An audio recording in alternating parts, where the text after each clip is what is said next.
Gitubag ni Davao City Mayor Baste Duterte ang hagit ni PRO 11 Regional Director Police Brigadier General Nicolas Torre III ngadto kaniya nga pasakaan niya og kaso ang direktor kung mapamatud-an na makakini.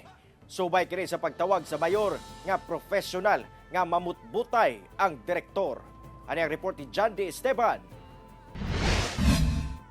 Nagkainit ang binayluay og istorya ni Davao City Mayor Sebastian Baste Duterte ug PRO 11 Regional Director Police Brigadier General Nicolas Torre III. So, on the criminal books naman, criminal law books naman, it can be a basis for perjury. Kaya nga, if you call me a liar and you have the basis for it, sabi ko abogado tatay niya, tanong niya.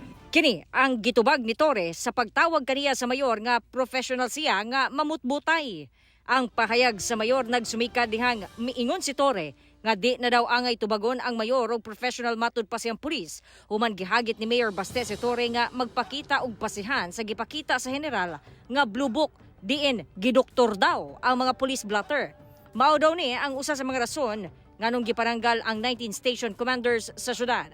Gikuhaan sa GMA Regional TV 1 Mindanao og komento si Mayor Baste human sa pag-deliver niini sa iyang State of the City address adlaw Martes. Si Torre po nag-dare sa'yo na mag-file ng perjury charges. Ano pong masasabi niyo?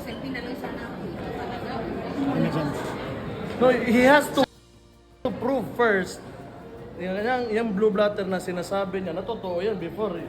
Because otherwise, if he cannot prove it, then he is lying. I was to prove something, not me.